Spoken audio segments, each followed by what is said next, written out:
Consumer sentiment dropped to a 2.5-year low as inflation expectations rose.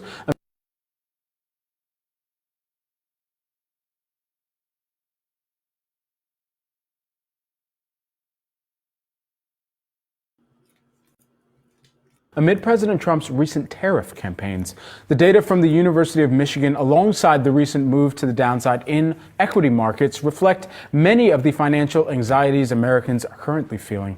We want to wade through some of these anxieties and give people some actionable advice to handle their money in this moment. Here with more, we've got financial therapist Amanda Clayman. All right. Deep breath here. Amanda, where should we begin here, especially as there is market uncertainty amid this recent downturn? How do you make decisions about where to put your money in an environment like this? Ideally, we make decisions holistically as opposed to reactively to some very distressing emotional triggers here. Certainly. Okay. And so with that, how do we cope with that financial anxiety that naturally arises, and what are some actionable steps?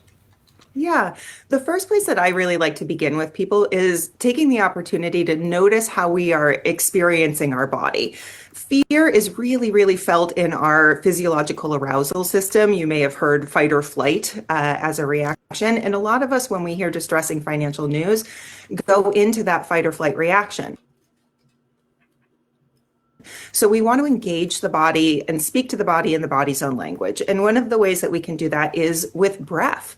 A really great technique is what's called 4-7-8 breathing, where you breathe in, you inhale for a count of 4, you hold the breath for a count of 7, and then you release the breath slowly over a count of 8. And this is a way that we can, even without changing the content of our scary thoughts or changing our environment, we can start to at least begin to respond from a more regulated place. And so with that in mind, as we're thinking through so many decisions that people hopefully aren't just making by themselves, but talking to their partner with, how can you make sure that those actionable steps are involving that conversation with your partner, with your family members, whoever you have, to kind of try and pour into that and relieve some of that stress from just making the decision in a silo? Talking to people is a really great way for us to kind of engage a larger brain, if you will, more than just kind of what our own thoughts or our own reactions are telling us. It's helpful, I would say, in ideal circumstances, if we already have a regular practice of talking with some trusted folks. Maybe that's an advisor, maybe that's a spouse or partner, or somebody else who we really trust their perspective when it comes to what's happening in the markets, when it comes to decision making about money.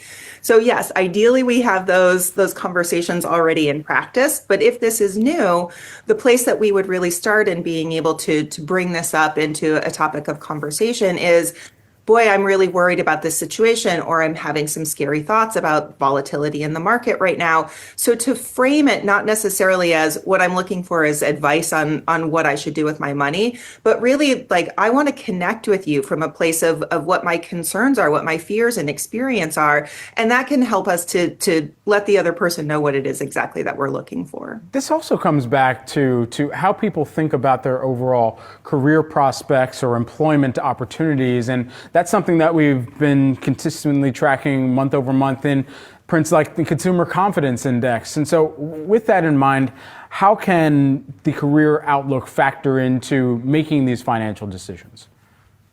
It's interesting. I've been in this space for a couple of decades now. And in the time that I've been practicing financial therapy, I feel like the trend overall has been that work is in many ways becoming more episodic. We're having portfolio careers.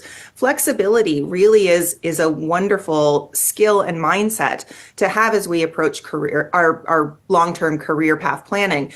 But that means really going back to the first point, getting out of reactivity. We don't want to just be jumping from choice to choice, path to path because we're stressed out. We want to be able to respond to some of these environmental cues that may be telling us, hey, the economy is trending away from this. We're seeing impacts from AI, for example, and thinking about, is my career path going to be impacted by some of these changes in developments with AI? So we do want to be responsive to things, but it helps when we can track these things over time, really engage with this as an ongoing conversation that we're having about our lives, as opposed to the place where I think a lot of us are coming into it, which is, oh no, there's danger, and I really have to act fast in order to avoid this danger.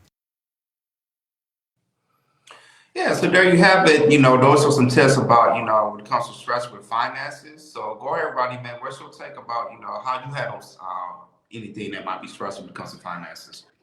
On one thing our parents never told us about growing up and being an adult, that you're gonna be stressed about finances, especially when it comes to the aspect of buying a job, or not buying a job, getting a job, about paying your bills, about credit, mortgages, car, you name it, car payments, you name it, all. Everybody gets stressed about money, and that's a part of being an adult. So the best way for me when I get stressed about my money, and being honest, the first thing I start checking in is see, okay, where's my money being allocated to? That's the number one issue. I always tell people budgeting is the number one issue that we face as Americans. We are spending like crazy and realize when we wake up the next day, our money is gone. The reason why our money is gone because we have no budget. When we create a budget, we're able to analyze, and understand where our money is actually being allocated to, and it kind of alleviate the stress that goes through your mind. But come on, this is like a common thing every person faces, is the stress about money. So if you're stressing about money, folks, always I'm telling you, look in your bank statements every morning. I learned that from a wise man. It's always good. Look in your bank statement every money and see where your money is going to. More likely you are using your money in the wrong way, and that's what's causing a lot of stress. Go right ahead. I came your commentary on stress with money. So I love that you say that, because I want to hone in on that. A lot of us didn't get taught finances growing up. Some of our parents just probably don't know. Some of us seen our dad cash the check at the check cashing store. When stuff is getting held, he'll say, well, make something happen. But we have to change that. First, we need to identify your relationship with money. Is it toxic? Is it unhealthy? How you manage it and how you spend it. You see what I'm saying? And then go from there. But in these times, it's not to get scared. The easiest way is this. Simple way to this. Whenever you get sick and you know something has gotten you sick, what you usually do, you just cut back from it. And this is how you got to treat finances. If you know you've been spending money, cut back on what you're doing and just put that money up in somewhere else. Or do it the dumb way. Auto draft a savings account where you have to go 50 miles away to go tap into it. And that's how you save money. Yeah, and I realize like people that have like stress with money, or you trying to, get upset with money, there's sometimes when they look at their bank account, sometimes they really avoid looking at their bank account. They really don't look at their statements and everything, and they get, real scared and everything.